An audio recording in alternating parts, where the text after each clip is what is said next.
Hi everyone, welcome back to my channel, and thank you to those of you who have subscribed to my channel so far.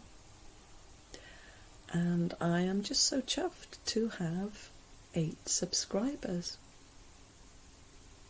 and I was as equally delighted after having my first subscriber, because I've never had a subscriber before, and it filled me with joy, and I had to go and celebrate with a cup of tea and a chocolate biscuit. And this is something that I want to talk about today, not the cup of tea and the chocolate biscuits, although I could talk a lot about biscuits, because biscuits are my thing. Something that I just felt really compelled to do is just to talk about this thing on which I've noticed on YouTube, and I guess on other social media platforms, around the focus on followers, views, subscribers. I mean, I don't have a big following. I'm on Instagram. I don't have a huge amount of followers, quite very low. On Facebook and on here. I mean, I'm new to here. This is whole new territory for me, and I'm really enjoying it. And I guess it's been quite shocking in a way, some of the videos I've seen where if you've got less than 500 followers or subscribers, that somehow you're failing. You're failing to hit the mark.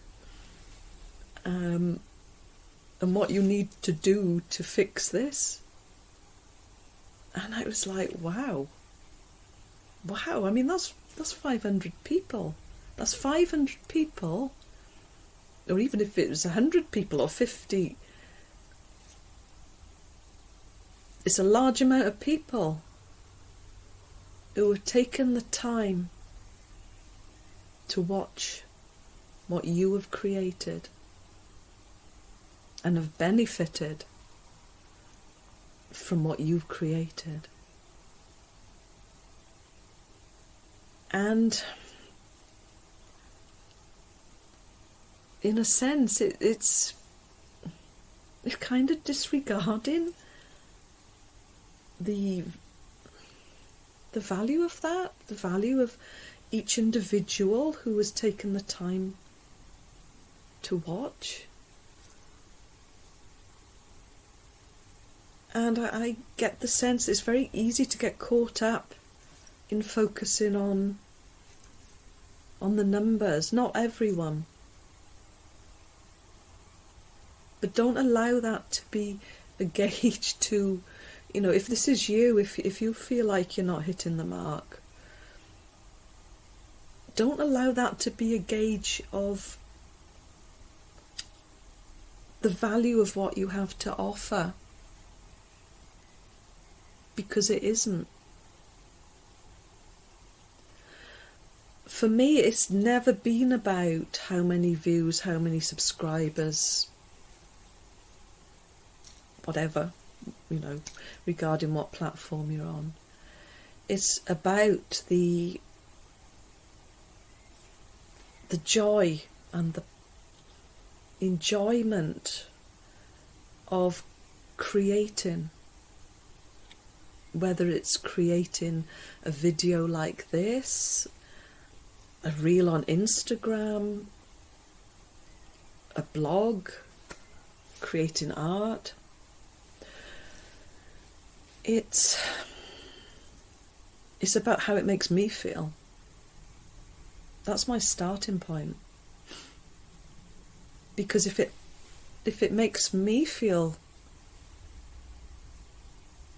lit up and expanded and in the flow then that energy is going to radiate into the offering, the creative offering that I'm putting out there. Which is what I want, so that when people receive it, they'll feel that, and they will feel uplifted and maybe inspired or comforted or lit up by it. That is always my starting point and also my finishing point. I've never ever focus on any sort of end result about, oh, how many people will this reach? Am I good enough because I've only got 2 views? My first video on here, I think I got 2 views. And I was really, really pleased with that. It's like, wow, that's 2 people that have watched my video, and I sincerely hope gained some value from it, some inspiration, or just something that would have helped them, or maybe help them gain clarity on a solution or a situation, you know? For me, my work is done then, you know? That's what brings me pleasure, is if it's one person, that's one person that's going to feel uplifted. And then they're going to go out and they'll go and uplift someone else. And they will go and uplift someone else. So you don't need a whole pile of people all at once to do that. And sometimes it's better to allow things to unfold gradually. There's so much richness in that. You know, I see videos where it says how to increase your following, your views really quickly. And what's the rush? What's the rush? Again, allow things to unfold. Because if your starting point is about increasing how many people view your content, and finding ways and strategies to do that, and there's nothing wrong with that, but that can't be all of it. The starting point must be about how you wish to serve, or how this feels for you.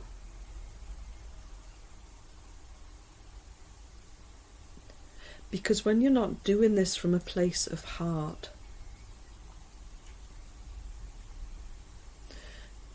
whatever you're putting out there, it loses its authenticity, because you're not in integrity with what you're trying to project.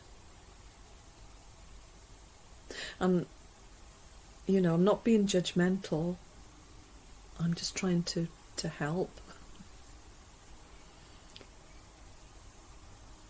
And this is purely my viewpoint, you don't need to agree with it.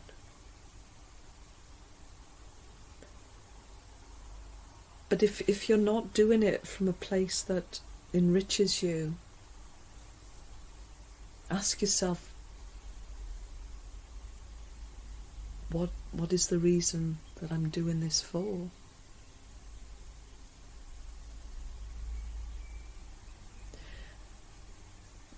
Because, like I said about if you're creating something, or if you're offering something in an energy of authenticity, integrity, from a place of like, oh, I really love doing this.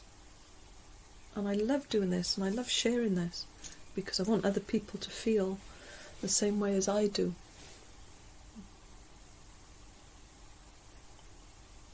People will pick up on the lack of authenticity of what you're doing.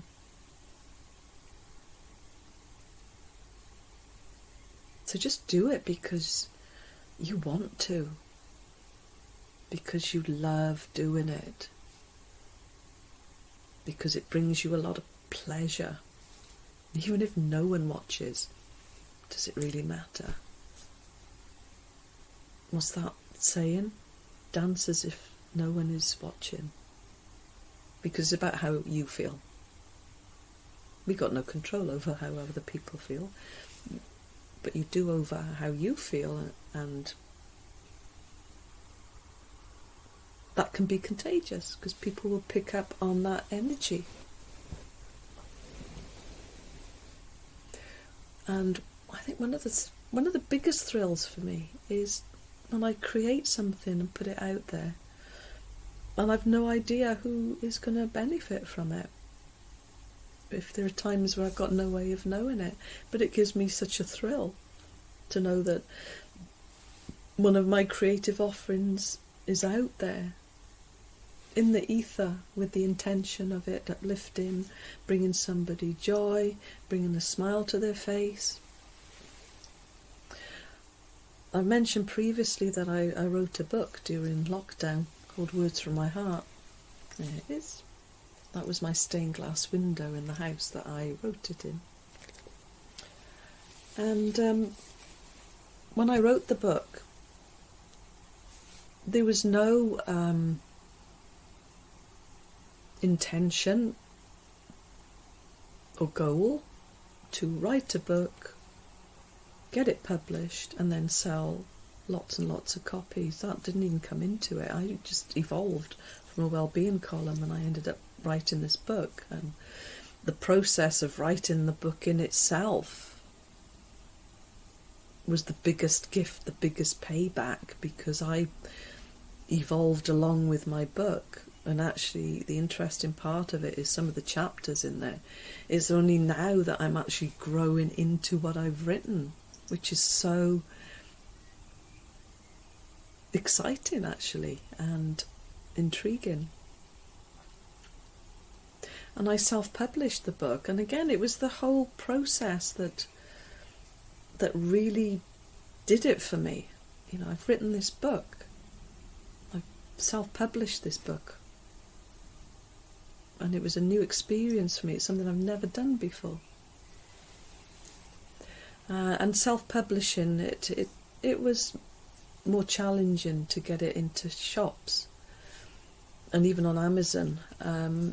So that said to me then, maybe I'm not meant to get it out there in that way. Maybe I'm just meant to just share this book with whoever will resonate with it, will benefit from it. And I had quite a few copies, so I would gift it to people and to some of my clients. I sold a few, but that was never really the thing. And it just gave me great pleasure to be able to do that. I would often carry copies of the book in my bag if I was out and about, and there would be times where I would be talking to somebody and I could just sense that they would find it helpful. And it just gave me so much pleasure just to be able to gift somebody my book. I may never see them again. And then one morning recently I woke up and I thought, I'm going to go on a little mission.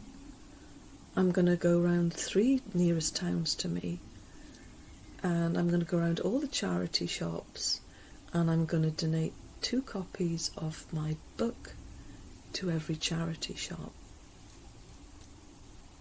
And that was just awesome. That gave me so much of a buzz. It was just heart opening to do that, knowing that that book would be out there in those shops, and somebody could be having a really crappy day, and they would be going into that charity shop, and they would see my book, they would be drawn to it, they would buy it, they would take it home, or even go off to a coffee shop straight after, and they could open that book at a page, and there would be something on that page that they needed to read and hear in that moment. And I've donated a lot of these books, and I've no idea who bought these books. I never will. And it doesn't matter. That's not the important part. The important part was me following my heart, doing what felt authentic to me. So just enjoy the process of whatever it is you're creating on social media or other platforms, or whatever it is for you. Don't focus on the end game. The end game will sort itself out, and it'll just come back to you in so many wonderful ways. So whatever you're doing, just enjoy what you're doing. Do what makes your heart sing. Do what lights you up, and do it purely for that, without any expectation. And then watch how things shift for you.